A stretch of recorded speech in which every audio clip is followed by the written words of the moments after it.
Buenas tardes con todos, socios de la Cámara de Comercio Suiza, amigos todos.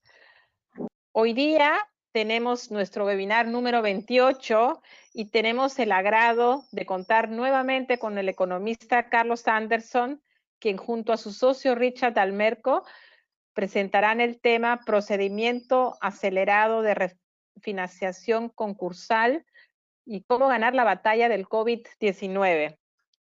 Les presentaré brevemente los perfiles de los expositores. Carlos Anderson lo conocemos, pero para quienes no lo conocen, es gerente general de Europa Partners, presidente del Instituto del Futuro, columnista del diario Gestión. Trabajó en Nueva York como economista jefe para América Latina en el banco SBC Warburg, UBS, y como Senior Vice President de fusiones y adquisiciones en el banco Lehman Brothers en Londres. Ha sido Managing Director del banco ABN AMRO. Realizó estudios de doctorado en Historia Económica en la London School of Economics. Es máster en Economía de la Universidad de Londres y cursó estudios de Economía en la Universidad del Pacífico. Al inicio de su carrera trabajó como periodista para el BBC en Londres y como economista senior para América Latina del The Economist Intelligence Unit. También en Londres, en marzo del 2013 fue designado presidente del Consejo Directivo del Centro Nacional de Planeamiento Estratégico, el CEPLAN, cargo que ocupó hasta abril 2015. Toda una eminencia. Y ahora tenemos a Richard Almerco, el director gerente de Almerco Abogados y Asesores Comerciales. Abogado, máster en Administración Estratégica de Empresas para Centrum, graduado en Business School, egresado en Pat Universidad de Piura IECE, Barcelona de España, en el programa de Alta Dirección, Administración y Gestión de Empresas, entre otros estudios a nivel internacional. Especializado en las áreas de Derecho Corporativo y Concursal, con amplia experiencia en crisis de empresas y reflotamiento empresarial. Para dar inicio, le doy la palabra al señor Anderson, quien comenzará la conferencia con un análisis del panorama económico actual. Adelanto, por favor, señor Anderson. Muchas gracias. Gracias, Corina, y sobre todo gracias por ese piropo, ¿no? De una eminencia. No creo ser ninguna eminencia, pero aquí estoy con todo gusto. Antes que nada, quiero felicitar a la Cámara de Comercio Suiza en el Perú por ayudar a poner este webinar y poner un tema tan importante sobre la mesa. Sobre todo porque le pusieron un subtítulo que a mí me ha encantado, que es ¿Cómo ganar la batalla al COVID-19? Evidentemente estamos todos aquí en un webinar que se ha hecho popular y que probablemente va a estar aquí por muchísimo tiempo, esta nueva forma de comunicación que paradójicamente es un poco lejana, pero a la vez muy cercana, porque nos permite casi un uno a uno con muchísimas personas. Estos son parte, digamos, de los cambios que van a permanecer probablemente en el tiempo post-COVID-19. En el tema económico, bueno, en el tema sanitario, evidentemente estamos todavía en plena batalla, ¿verdad?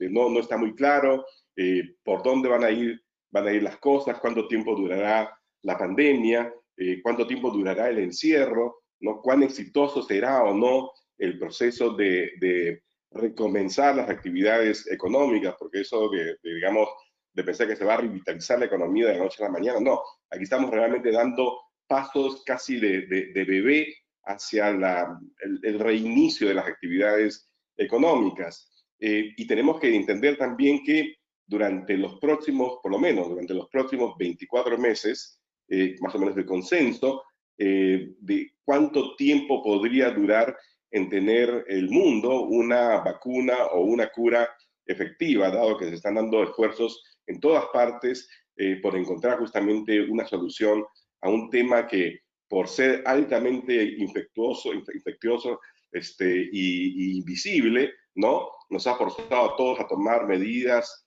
de alejamiento que están trastocando, digamos, la vida económica de las personas. Entonces, yo quiero centrar mi análisis ya no en el pasado, ¿no? Sino en los próximos 24 meses.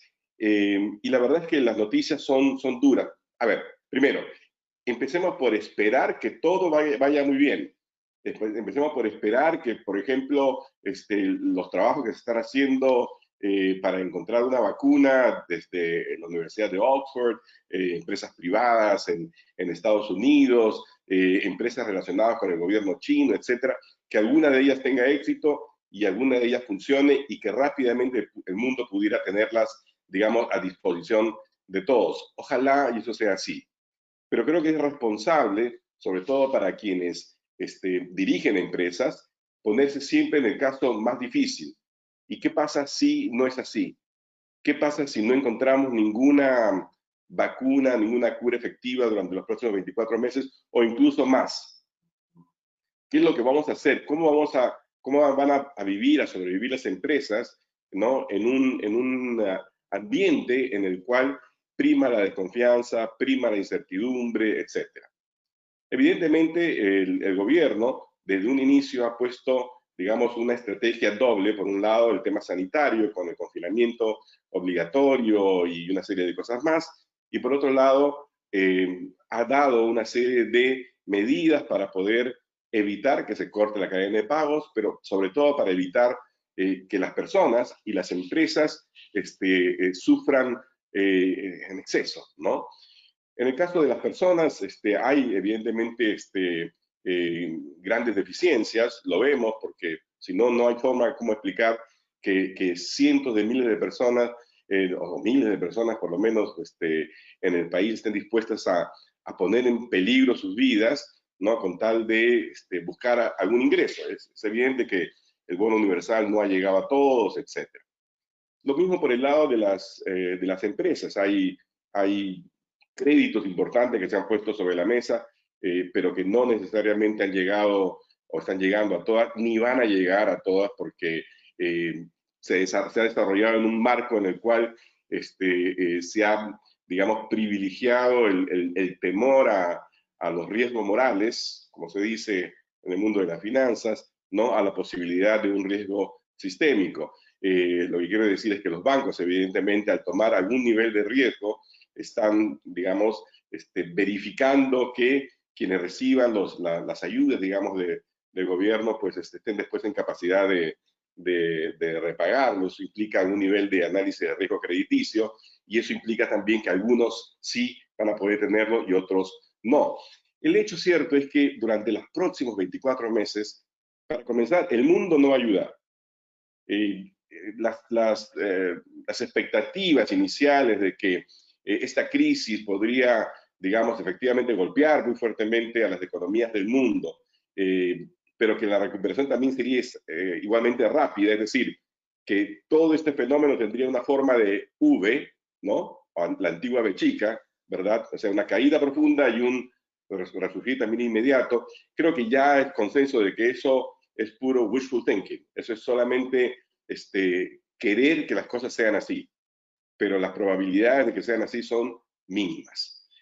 Lo más probable, o por lo menos el consenso que comienza a emerger, es que si todo va bien y si encontramos una vacuna más o menos en 24 meses, la forma de esa recuperación será más bien en U, así, ¿no? Es decir, la caída muy profunda, profundísima realmente, ¿no? Porque estamos hablando aquí de caídas del PBI, por ejemplo, mensual, en el caso del Perú, de 16, casi 17% en marzo, probablemente cerca de 40% en el mes de abril, y lo mismo en China, y lo mismo en Japón, y lo mismo en Estados Unidos, lo mismo en todas partes, o sea, porque el mundo básicamente se puso en pausa, y eso implica pues un detenimiento de casi todas las actividades económicas. Realmente estamos en medio de una crisis muy profunda. Pero entonces decía, el nuevo consenso es que si las cosas van súper bien, tendremos entonces una recuperación más o menos en U. Existe también el riesgo de que esa recuperación sea más bien como una especie de W o W, es decir, una caída, una recuperación leve, básicamente estadística, ¿no? Y luego nuevamente otra caída porque hay una nueva ola de infectados, etcétera, ¿no? Y después eventualmente la recuperación. Para hacerlo así bien en corto, los próximos 24 meses como mínimo van a ser realmente de cine terror. Muy, pero muy difíciles.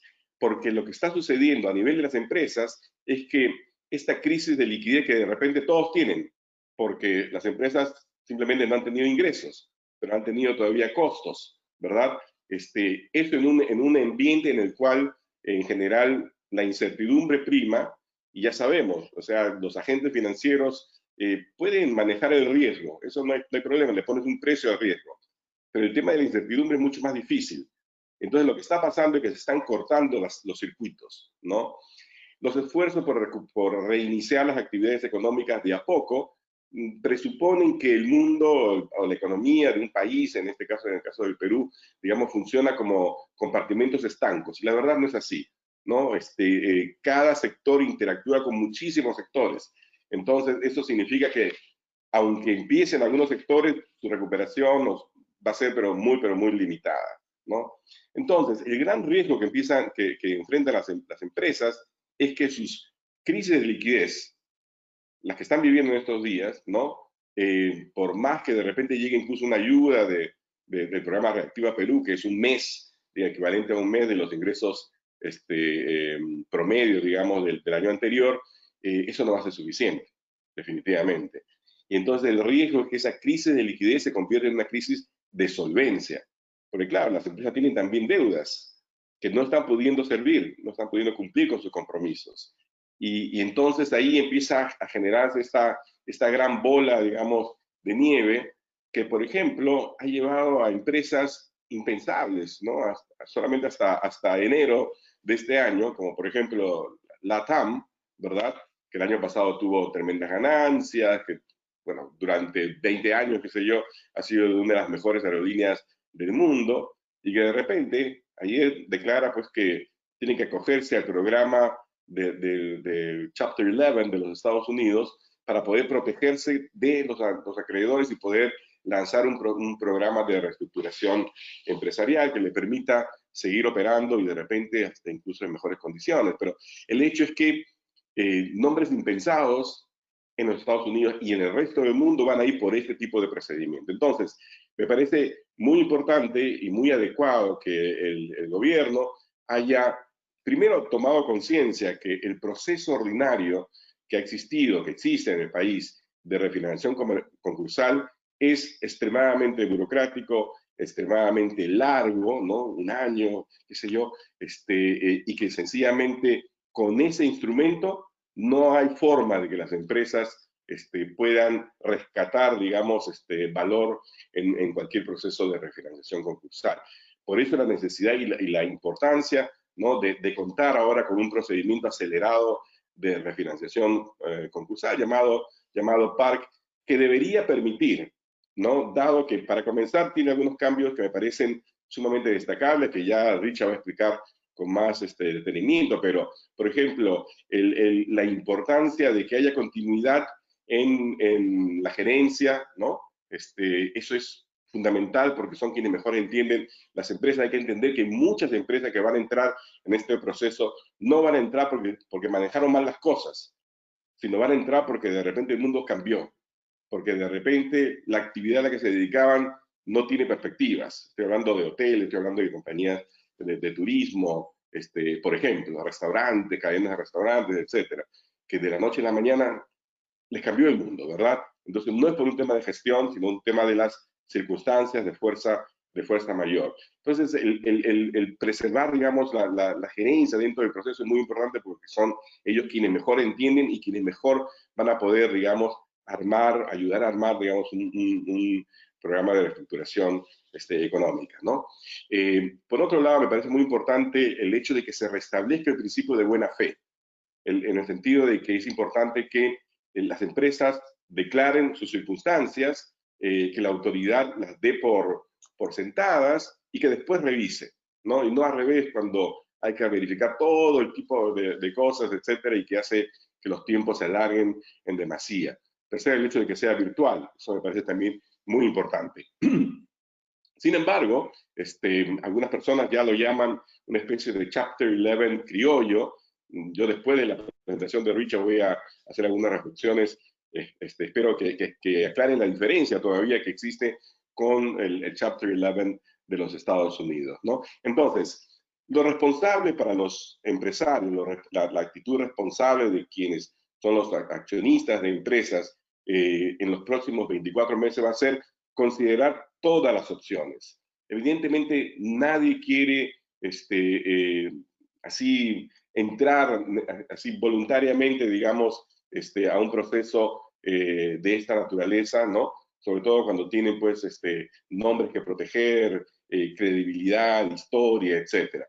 Pero las circunstancias son estas, ¿no? Y tenemos que hacer lo mejor de las circunstancias actuales y por eso hay que adelantarse, digamos, y tener una visión bien clara de qué es lo que se puede esperar. El no actuar es la peor estrategia. Hay que actuar de manera previsoria, ¿no? Ya no podemos dejar que el futuro nos siga sorprendiendo. Entonces, sin más, yo quiero dejar a Richard Almerco, con quienes estamos trabajando justamente para este tipo de procedimientos, ¿no? Para que él explique, digamos, los detalles del PARC, ¿no? Y después retomamos y finalmente tendremos una serie de preguntas y respuestas. Richard, te dejo a ti. Gracias. Sí, te escucho perfecto. A ver si la cámara.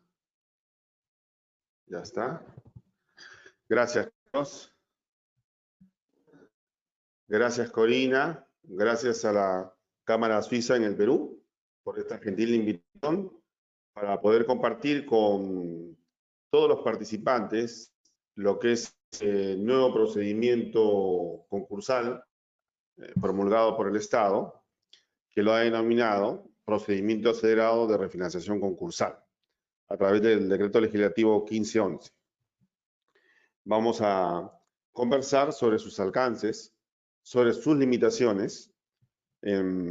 Por el nombre, acelerado, efectivamente, realmente se busca un procedimiento rápido, eficiente, para atender la gran demanda de empresas financieras que van a requerir para la reprogramación de todas sus deudas con sus acreedores. Vamos a ver en el rollo de este conversatorio si eso es así. Okay. En primer lugar, tenemos que conocer el terreno que vamos a pisar cuando recomendemos o cuando utilicemos este nuevo procedimiento y sus principales características. Se dice que es administrativo, virtual y, bueno, administrativo porque va siendo tramitada en sede administrativa. Va a seguir siendo regulada por las normas del derecho administrativo, en especial por la Ley General del Sistema Concursal en la parte del proceso concursal preventivo, ¿no? También la propia norma de origen la regula y la señala como electrónico y virtual todo el procedimiento. ¿Qué significa? La solicitud de la presentación de anexos, la presentación de requerimientos, los requerimientos van a través de los correos electrónicos, ¿no? La resolución de admisión, bien, todo el procedimiento va a ser tramitado de esa manera, a través del procedimiento del correo electrónico. Le señalemos al Indecopi y a través del correo electrónico de ese sistema. Se dice virtual, y no podría ser de otra manera. La única junta que se va a desarrollar para aprobar o desaprobar el PRE, ya veremos qué es, también se va a desarrollar de forma virtual en las diferentes plataformas que existen en estos momentos en el Perú y administrado por el representante de la comisión, que para este procedimiento serán los notarios. Ya lo veremos. Okay. ¿Es preventivo? Por supuesto que sí, porque solo busca que el deudor en este ejercicio de negociación generado por la admisión a este procedimiento pueda renegociar el total de sus deudas y plasmarla en un instrumento que es el plan de reestructuración, el plan de refinanciación empresarial, el PRE, ¿no? Entonces, es evitar que la empresa llegue a una insolvencia total o quiebre. Por eso es que se le da esta opción a través del nuevo procedimiento. ¿Se va a acordar en la Junta la liquidación de la empresa? No, es preventivo. Solamente se va a tratar el tema de la aprobación o desaprobación de la refinanciación de deuda a través de ese instrumento denominado PRE, que ya lo veremos más adelante, ¿no? Este procedimiento rápido, el PARC, es un procedimiento de carácter extraordinario porque su nacimiento obedece a los efectos económicos, como ya lo ha dicho Carlos, producidos por el COVID-19, que en los próximos meses va a traer como consecuencia que muchas empresas estén en una situación de insolvencia para poder atender el pago de sus deudas, ¿no? Por eso es extraordinario. Va a ser de carácter temporal porque la vigencia de esta norma solamente va a ser hasta el 31 de diciembre del 2020, de este año. Al menos hasta este momento. No sé si más adelante vayan a prorrogar su vigencia, como ocurrió con el procedimiento transitorio del año 99, ¿no? Los deudores solamente pueden utilizarlo una sola vez en este año. Las empresas que quieran acoger este procedimiento solamente pueden utilizarla una sola vez, ¿ok? Cuando decimos que es centralizado, es porque su trámite lo va a llevar la Comisión de Procedimientos Concursales del INDECOPI o sus oficinas regionales en materia concursal. También las controversias, las nulidades o apelaciones, ¿no? Lo va a ver la sala especializada en procedimientos concursales. Todo en sede administrativa concursal del INDECOPI. Sigamos. ¿Qué empresas, qué personas jurídicas que realicen actividad comercial pueden acogerse al pago? Vamos a ver qué nos trae la norma. Ahí está. Básicamente, todas las personas jurídicas que realizan actividad comercial. Es decir, es destinada a las empresas, microempresas, grandes empresas y medianas empresas, cualquier sea su forma societaria. También ha incluido en este caso a las asociaciones, ¿no? Y este sería solamente el espectro de atención de este nuevo procedimiento a través del INDECOPI. Vamos a ver quiénes están excluidos de poder acogerse al PAR.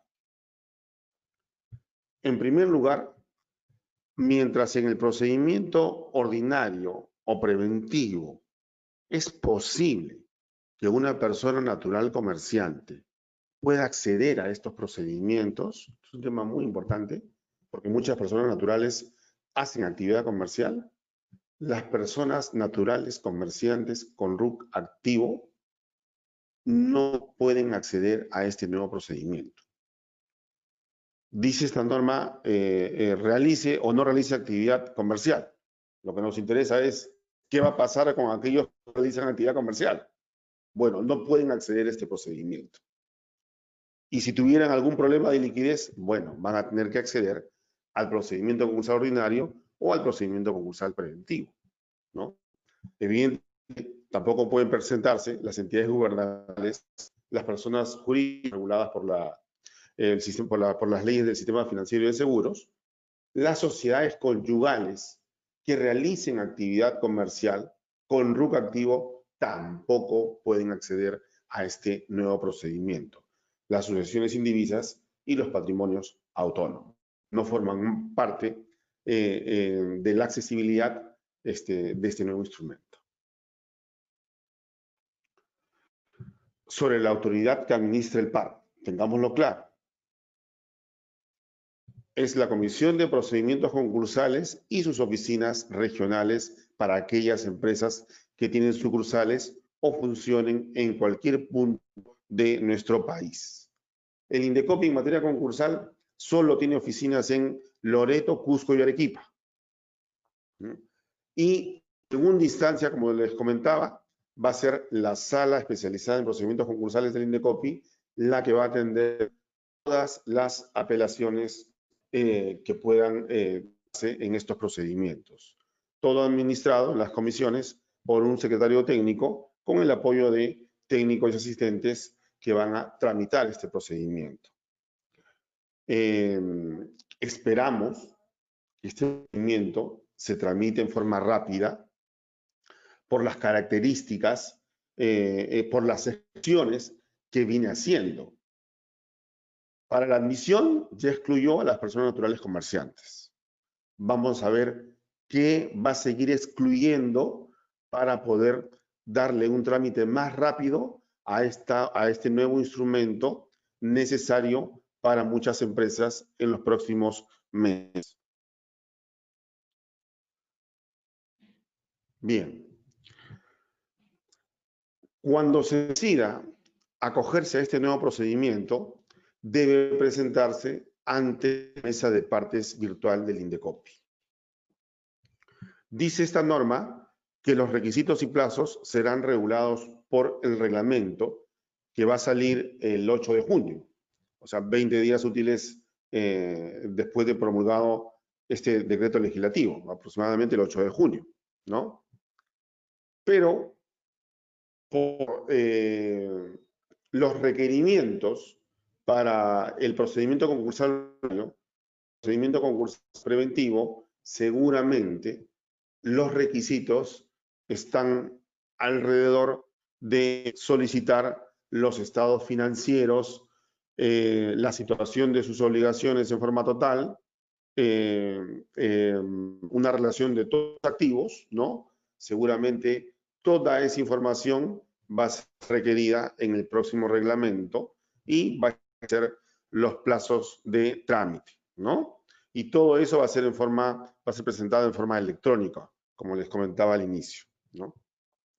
Si Indecopi considera que lo que usted ha presentado está correcto de acuerdo a lo que requiere, admite el procedimiento y genera el marco de protección legal, la suspensión de obligaciones regulada en el artículo 17 y 18 de la Ley General del Sistema Concursal, que es el primer beneficio de un deudor. Y si no admitieran mi trámite, bueno, usted puede impugnar la que no le admita trámite.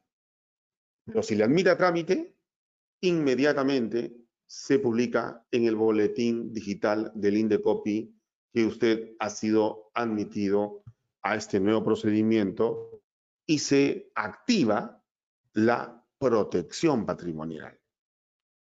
A través de esta protección patrimonial que vamos a ver de qué se trata, usted va a tener un espacio de tranquilidad para poder reformular sus deudas, sus intereses, la forma de pago de sus acreedores en el instrumento denominado, que lo vamos a ver. Entonces, esta protección patrimonial supone que todas las deudas que usted tiene hasta la publicación de su acogimiento en el boletín digital, vamos a poner una fecha, hasta el 15 de julio del 2020, todas quedan suspendidas. Como también como cesan los intereses que se puedan devengar originados de los contratos que usted ha suscrito, ¿no? La protección patrimonial supone que nadie puede embargar, retirar los activos, bienes muebles de sus empresas, de sus negocios. Toda autoridad administrativa o arbitral está impedida de realizarlo por el solo hecho de haber sido admitido al par a través de la publicación del boletín digital. Tampoco ninguna autoridad judicial, administrativa o arbitral puede ordenar la ejecución forzosa de sus bienes.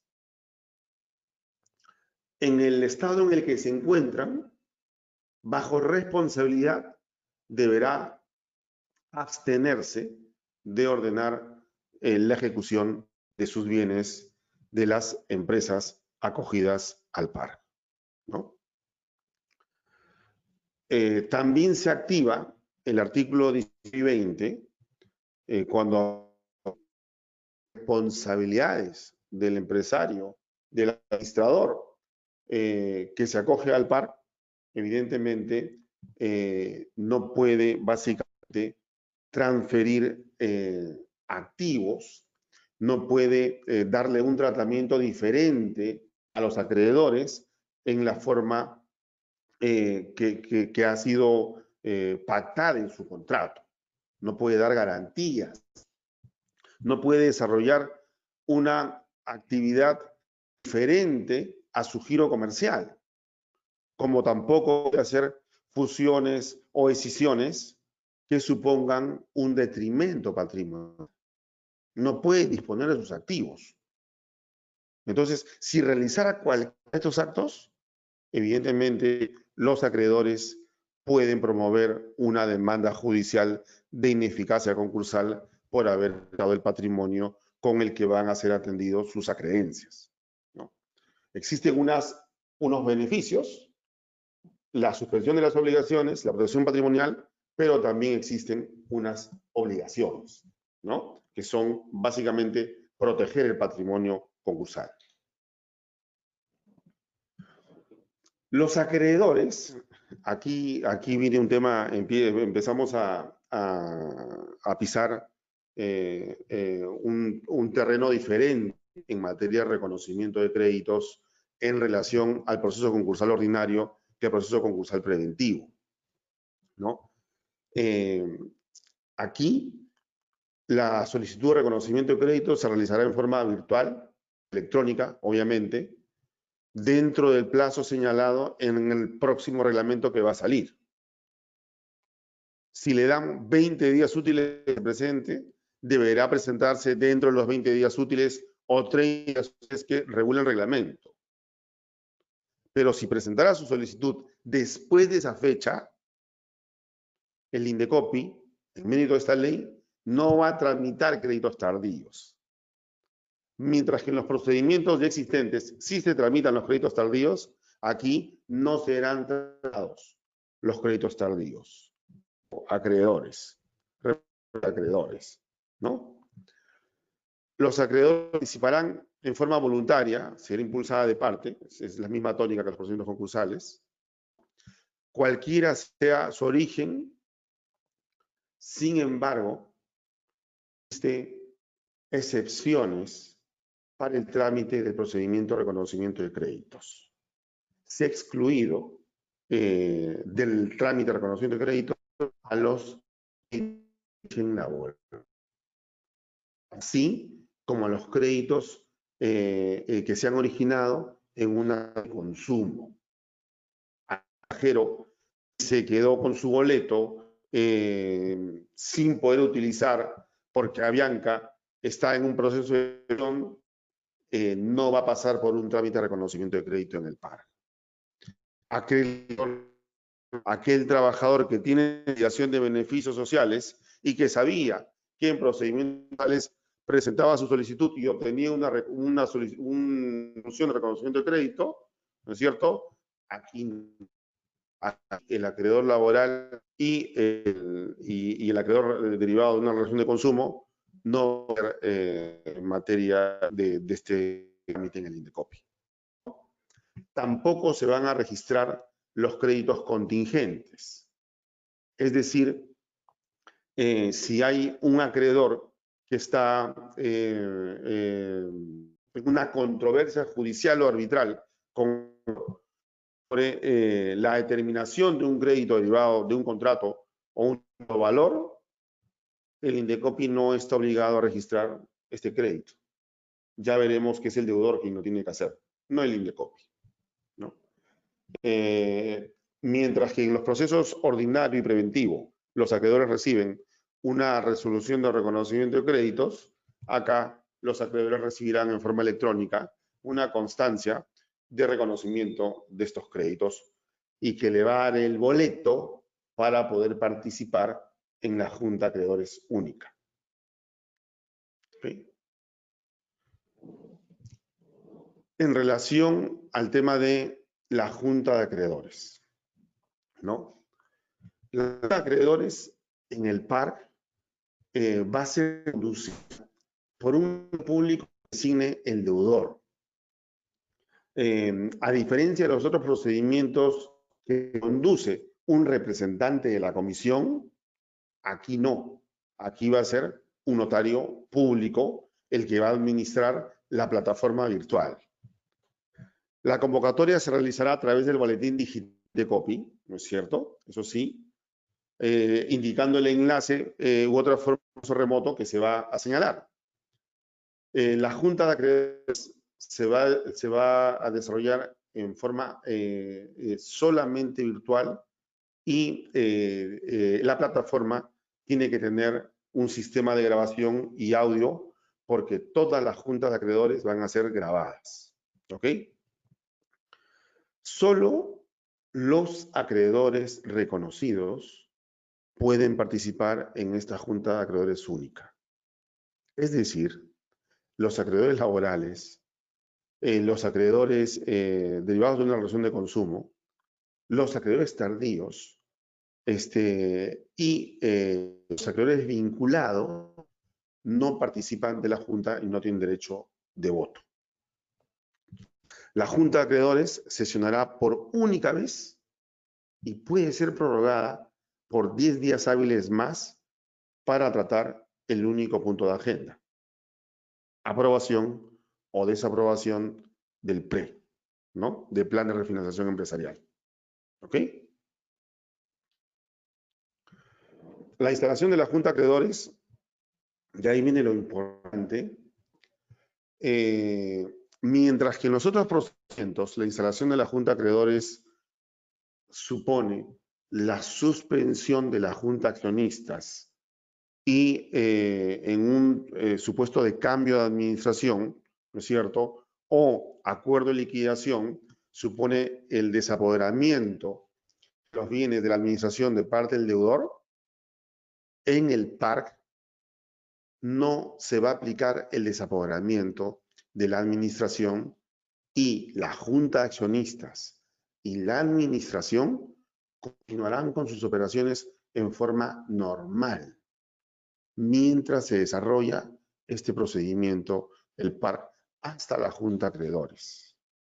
Y cuando la Junta de Acreedores se instale y se pronuncie sobre el PRE, no es admisible el cambio de administración tampoco, ¿no? Como decíamos, el notario público estará a cargo de la sesión virtual, es el que administrará la plataforma y es el que va a permitir, de acuerdo al registro de los acreedores, el ejercicio de los derechos políticos en cuanto a la votación de aprobar o desaprobar el PRE.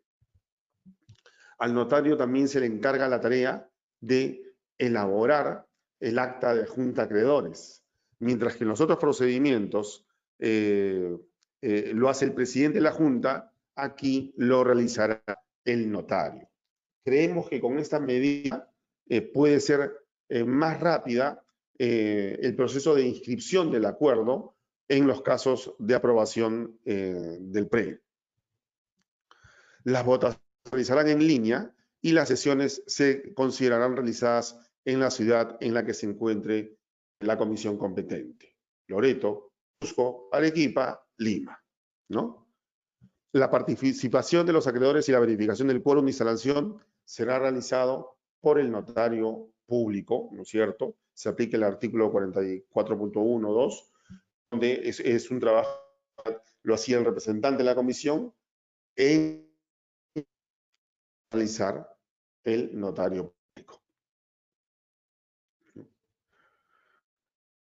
Cuando el deudor, nuestro empresario, se acoja a este procedimiento, se publique en el boletín, se active la protección legal y la suspensión de las obligaciones y se genere ese espacio de negociación para poder promover el plan de refinanciación empresarial, ¿en qué debe trabajar? He aquí el contenido de ese plan, ¿no? Debe registrar la deuda de los trabajadores registrados en la planilla. Aquí también hay un gran cambio en relación al procedimiento concursal ordinario y preventivo, donde en el trámite de reconocimiento de crédito, los funcionarios, la comisión de procedimientos concursales resuelve todos los pedidos de los trabajadores y muchos de ellos no necesariamente están en planilla. Aquí el deudor va a registrar solo trabajadores registrados en planilla y si algún trabajador estuviera fuera de ella o tuviera una controversia, esta será resuelta por los juzgados laborales de acuerdo a lo que dice la norma, ¿no es cierto?, en los órganos judiciales respectivos. Las acreencias originadas en las relaciones de consumo que sean resueltas por la Comisión de Procedimiento de Protección al Consumidor o el fuero judicial a favor del acreedor serán canceladas sin afectar el programa de pagos establecido en el PRE. Es decir, frente a estos acreedores, frente a este tipo de acreedores, también el deudor debe de registrar.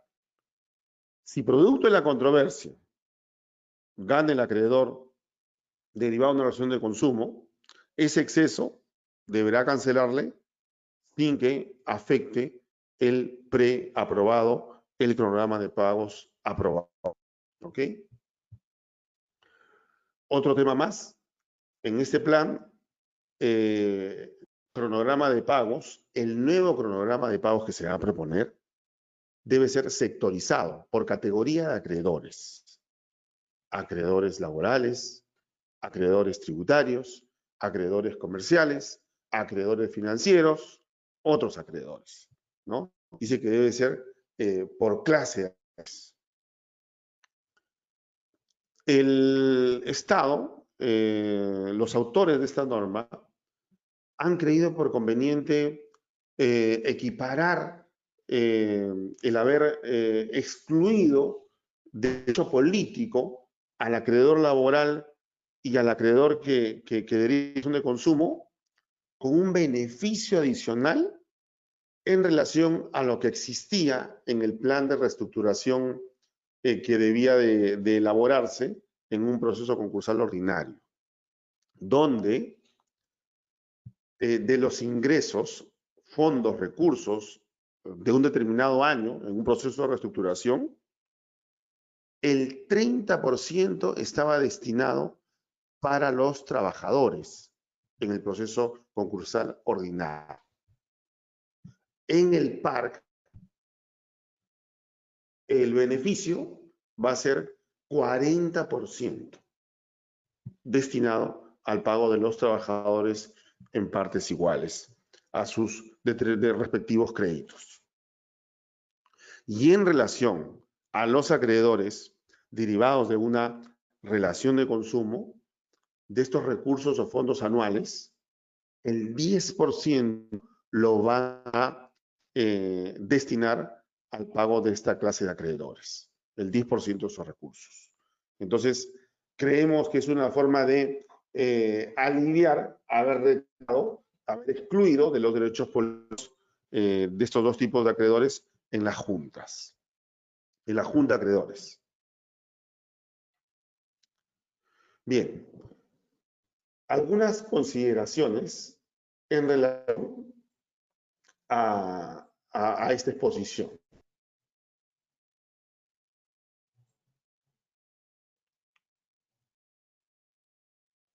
Bien. El PARC responde a una necesidad de admisión rápida a diferencia del proceso concursal ordinario y el procedimiento preventivo, que efectivamente tiene una demora en su trámite. 4 meses, 6 meses, es imposible atender a la gran cantidad de empresas que van a requerir acogerse a un procedimiento concursal para refinanciar sus deudas. Entonces, conforme está planteado,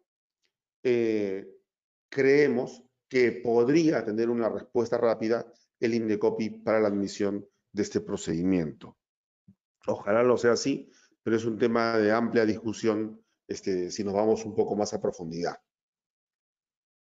Mi otro pensamiento es, si existía el procedimiento concursal en lugar de uno nuevo, quizás hubiera sido mejor mejorar su regulación, pero el Estado ha preferido crear un nuevo procedimiento. El otro tema a considerar es que incorpora un tratamiento diferenciado en cuanto a la categoría de acreedores, al acreedor laboral y al acreedor derivado de obligación de consumo, o al acreedor vinculado que no participa en junta, o al acreedor tardío que tampoco participa en junta. Entonces, también esto va a generar controversias en el futuro cuando se desarrolle este procedimiento, ¿no? Este PARC ha promovido que las notificaciones y la junta de acreedores de los procedimientos concursales ordinario y preventivo se desarrollen también mediante plataformas virtuales. Es decir, en los otros procedimientos también vamos a tener juntas virtuales, ¿no? Cosa que pensamos, bueno, ¿cómo va a responder el INDECOPI frente a los otros procedimientos que no es bueno, a través de la directiva del viernes pasado, ya se ha regulado que las juntas van a ser en forma virtual, ¿no? Muy importante.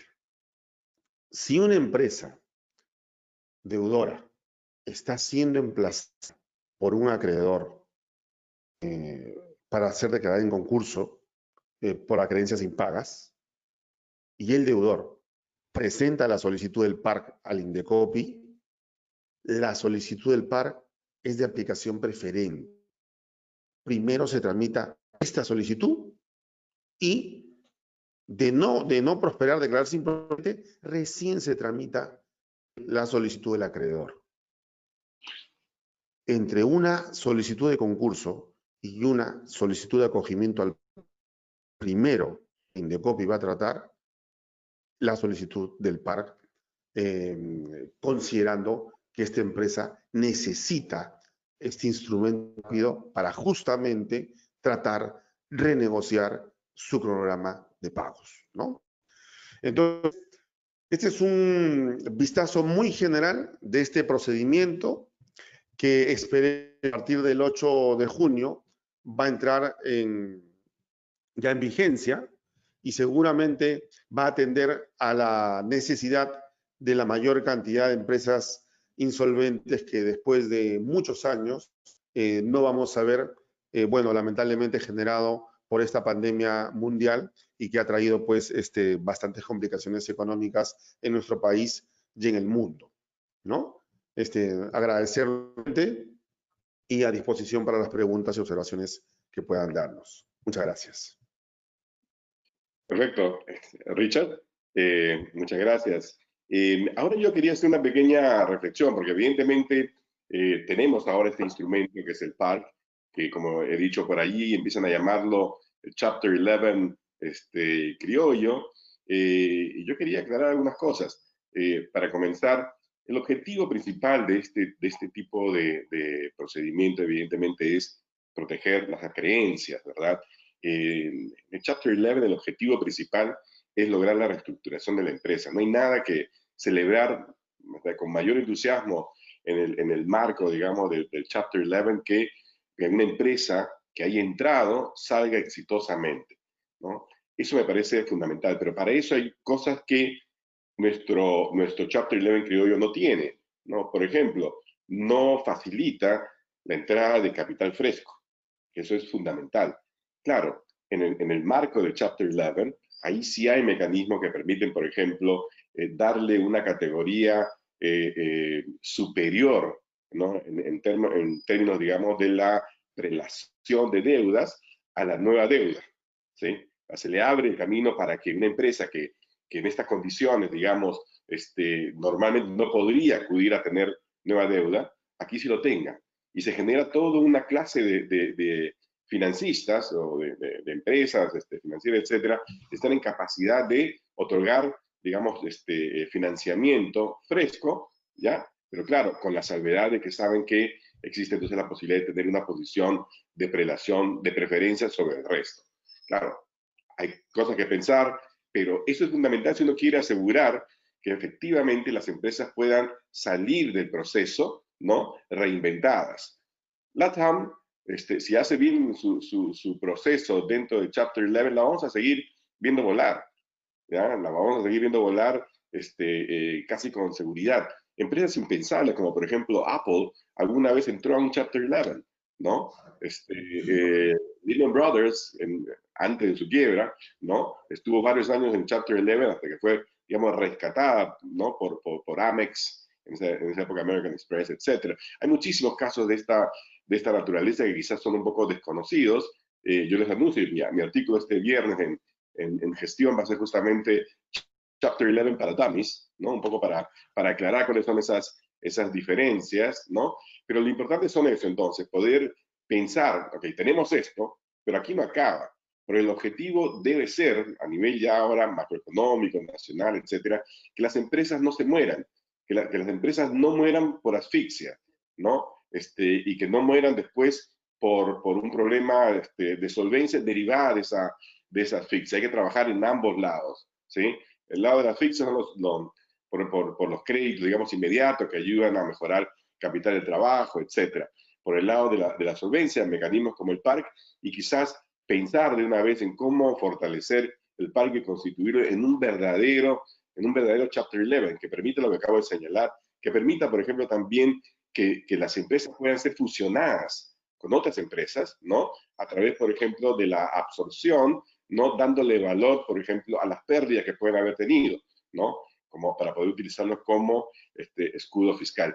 Cosas por el estilo que están en la legislación, digamos, de muchísimos países desarrollados y que permiten, no estoy hablando de Corea del Sur, estoy hablando de Japón, estoy hablando de Alemania, estoy hablando de Estados Unidos, ¿sí? Que están allí, digamos, son marcos de comparación que quizás veíamos muy alejados porque, bueno, la actividad en sí misma no era tan importante, pero COVID-19 ha venido a cambiar todo. Si creo que Indecopy administraba 40 casos al año, más o menos, creo, de este tipo, ¿no, Richard? O al mes. No recuerdo cuánto. ¿40 al mes o 40 años? 50, 60 al año aproximadamente en los Claro. últimos años. Claro, lo más probable es que este año tenga que administrar unos 300, 400, no lo sé.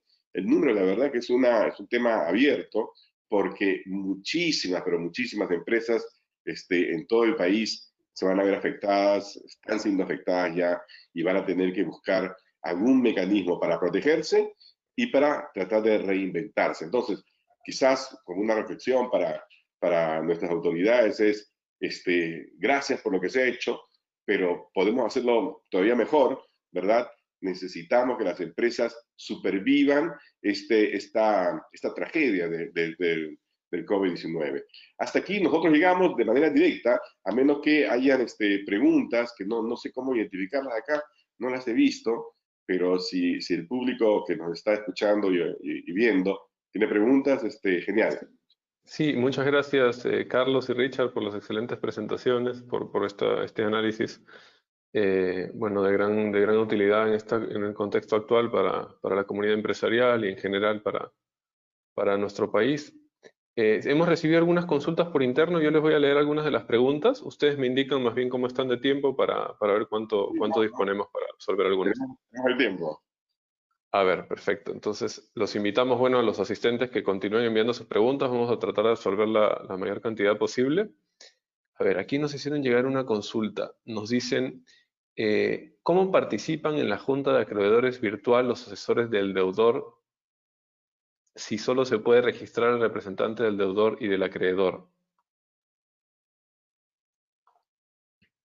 Richard. Bueno, Recordemos que todavía no sale el reglamento que debería promulgar el 8 de junio. Seguramente hay más detalles, cómo es que podrían participar los asesores legales, ¿no?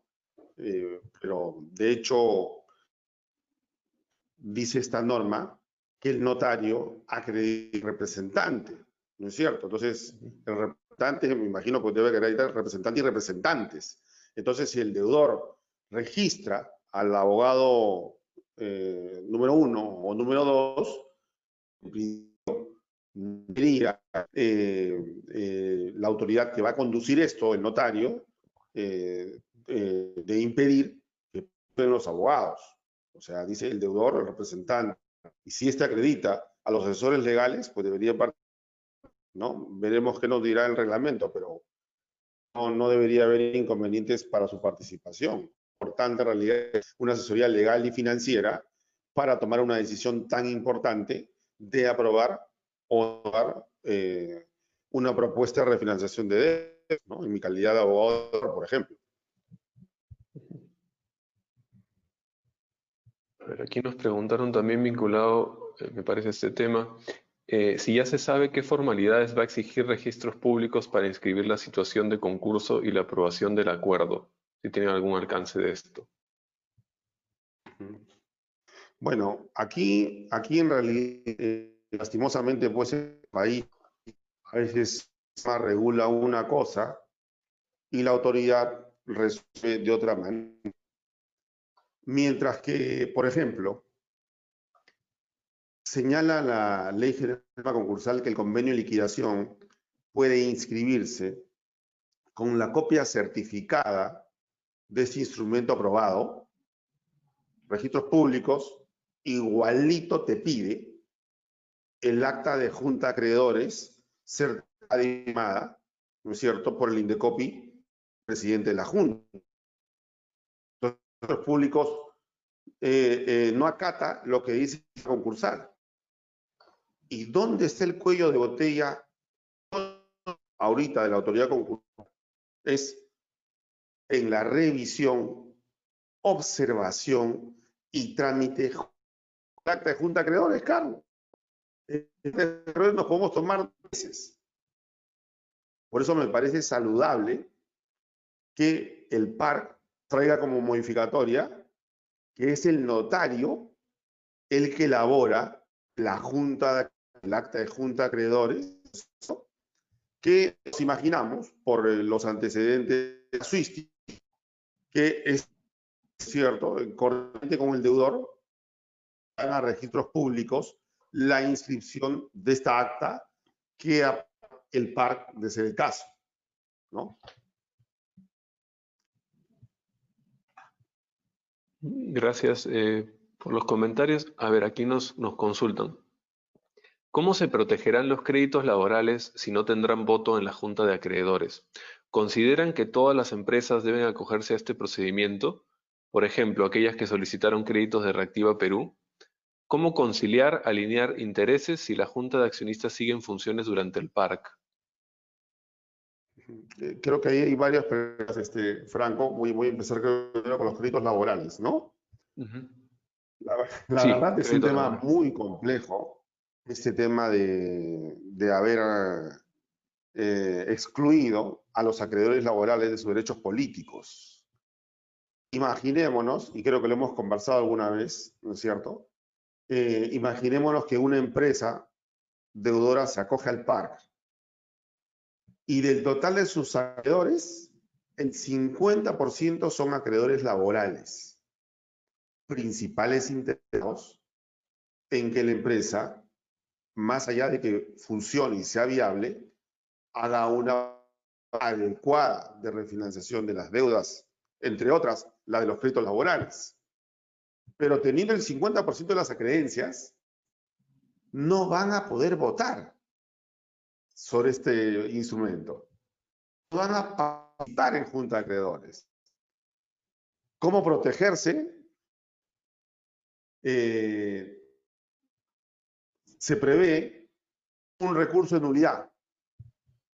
que habría que profundizar bien en sus alcances, en el reglamento o en la ley general del sistema concursal. Podría ser.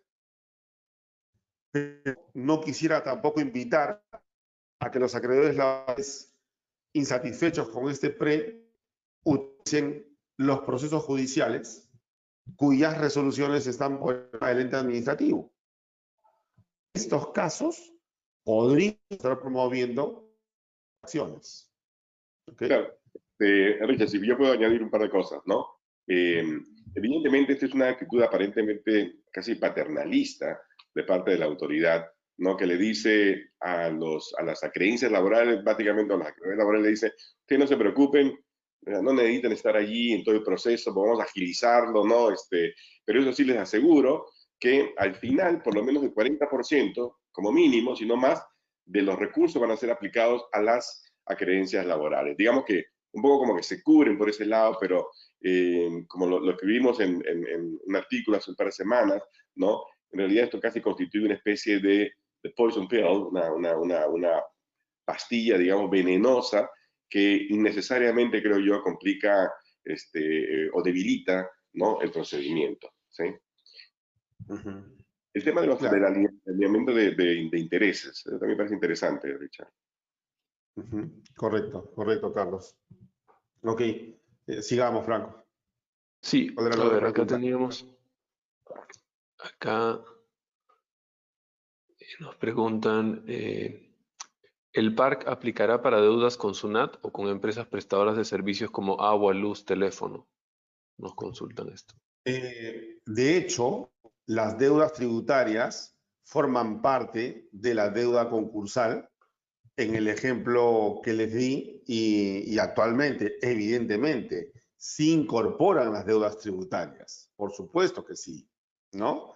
Desde el momento que es acogida la empresa a este nuevo procedimiento publicado digital del INDECOPI, hasta ese momento se incluyen todas las deudas, previsionales, ONP, tributarias, cualquiera fuera su naturaleza, incluyendo las deudas provenientes, ¿cierto?, de servicios públicos. Dice la propia norma concursal. Lamentablemente, algunas empresas de servicios públicos no cumplen. Sin embargo, la ley concursal están obligadas a no exigir el pago de las obligaciones pendientes hasta la fecha de acogimiento y publicación del PARC en el boletín digital del INDECOPI. Sí son incorporadas a la pregunta, Franco. Sí lo son. Gracias. Y aquí tengo una pregunta, pregunta Richard, ¿no? Y que creo que imagino otros se hará también, que es, ¿y en qué medida puede uno esperar que la SUNAT y todas estas entidades públicas, por ejemplo, estén abiertas a reconocer, digamos, recortes importantes, ¿no? A su acreencia en el marco de este proceso? Bueno, el recorte a las acreencias existe en procesos concursales a través de acuerdos de condonación de deudas. Sin embargo, en caso de las deudas tributarias, no son aplicables esos acuerdos de condonación. Hay un cambio de categoría, de rango de preferencia en el pago, pero todavía no es aplicable eso, ¿no? Pero sería un cambio que debería haber, por ejemplo, para hacer... Bueno, sí, claro, es un cambio que debería promover, ¿no? Que debería, o sea, hay una serie de, como decías, está muy bien la buena intención del Estado, hay muchas cosas por hacer para mejorar este procedimiento y el resto que tenemos para hacerlo más eficiente, para atraer fondos de inversión y que puedan participar lo que hemos conversado, claro. Solventes, ¿no? O sea, yo creo que este es un inicio, pero hay mucho trabajo todavía por hacer. Sí, correcto. Hay un cambio de mentalidad pendiente, ¿no? En parte, sobre todo de parte de la autoridad tributaria, ¿no? Franco. Gracias por sus comentarios. A ver, acá tenemos otra consulta. nos dicen, el hecho de que una empresa se acoja al PARC podría ser considerado como un acto de inicio de trámite de insolvencia, disolución o liquidación de la empresa en cuestión. Esto porque hay empresas que tienen contratos con este tipo de cláusulas como causal de terminación. Ujú.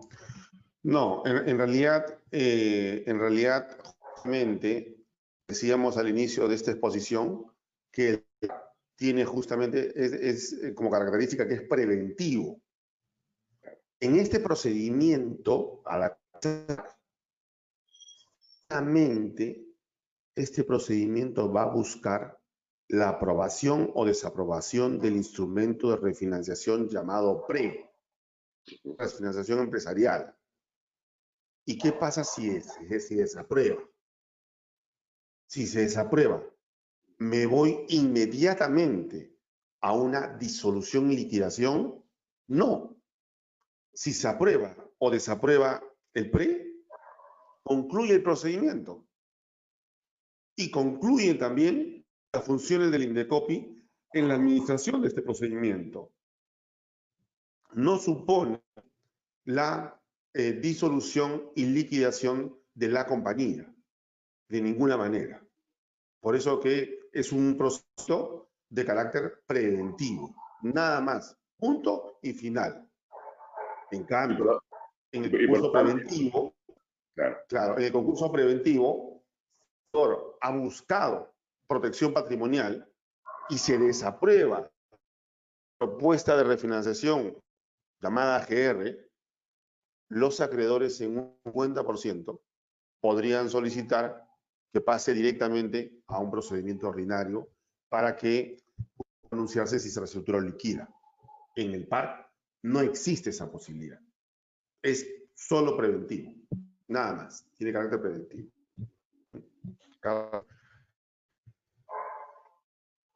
A ver, teníamos un par de preguntas más. ¿Me avisan si todavía disponen de tiempo? ¿Unos minutos? Sí. A ver, acá nos preguntaban, no nos queda clara la diferencia entre créditos reconocidos, los no reconocidos y los laborales o de relación de consumo. Si podrían ahondar en ese tema. Richard. Sí, claro. Los créditos reconocidos, el trámite de reconocimiento de crédito de un deudor es aquel que se va a pagar a partir de la publicación de acogimiento del deudor del boletín digital y hasta el plazo que señale el reglamento. Me voy a imaginar 20 ¿ok? Me voy a imaginar, que el reglamento lo va a decir así, ¿cuántos días será? En ese plazo se presentarán, vamos a ponerle una fecha, 15 de julio, pues, 15 de julio del 2020. Se presentarán los acreedores al 15 de julio del 2020. Menos, excluidos del trámite de reconocimiento, los acreedores lares y los acreedores derivados de una relación de consumo. Estos no van a ser tramitados en el procedimiento de créditos. Estos solamente van a ser declarados por el deudor en la información que presente y en la propuesta de reprogramación de pagos. Ahí está la diferencia de a quienes va a tramitar su reconocimiento y a quienes no. El acreedor que se presenta, el plazo que señala el reglamento, el llamado acreedor tardío, el que se presenta tarde, después del plazo, mientras que en los procedimientos que existen actualmente sí puede ser tramitado el reconocimiento, en el PAR no va a ser tramitado el reconocimiento. Llegaste tarde, punto, no participa. Le creo lo que dice, le creo que te debe $100,000, $1 millón, le creo. No participa. Porque no vas a tener un certificado de reconocimiento de créditos. Porque para la Junta de Acreedores solamente participan todos que tienen esta constancia de reconocimiento de créditos. Nada más. Por ende, si no van a constancia los trabajadores, los acreedores derivados de la relación de consumo, los acreedores tardíos, ¿no? Y los acreedores vinculados que no van a participar, entonces son los que están en línea de no van a ser reconocidos. ¿Cuál era la otra pregunta? Disculpe. A ver. Los créditos conocidos, reconocidos, los no reconocidos, Sí, y los eso es lo que Sí, decía, a ver, el hecho de que una empresa se acoja al PAR podría ser considerado como acto de inicio de trámite de insolvencia, porque hay empresas que tienen contratos con este tipo de cláusulas de terminación. Sí, eso está no, clarísimo. eso lo contesté hace un momento y no. O sea, de ninguna manera el ingreso al significa disolución y liquidación o una situación de insolvencia. Simplemente es un procedimiento rápido de carácter preventivo para renegociar. Esta norma sugiere que las entidades financieras se abstengan de calificar, ¿no es cierto?, en un rango menor de calificar el sistema financiero a las empresas que se acojan al PAR. Calificación normal o CPP, ¿no es cierto?, pueden abstener de ponerle esa calificación a las empresas deudoras que se presenten al PAR. Eso también es una motivación interesante, ¿no?, para que en realidad estas empresas no aparezcan con un mal registro en el sistema financiero. Gracias, Richard. Carlos, nos hacen llegar aquí también algunas consultas referentes al panorama económico y quizá para cerrar podemos hacer como una conclusión final. ¿Cuáles Claro. serían las recomendaciones o cuáles considera que son los principales retos que tiene, digamos, nuestro país en el ámbito económico ante este panorama de incertidumbre que viene para los próximos meses, ¿no? ¿Cuáles deberían ser de repente las principales medidas a tomar o qué puntos clave tendríamos que tomar como país para poder superar con éxito esta pandemia, ¿no?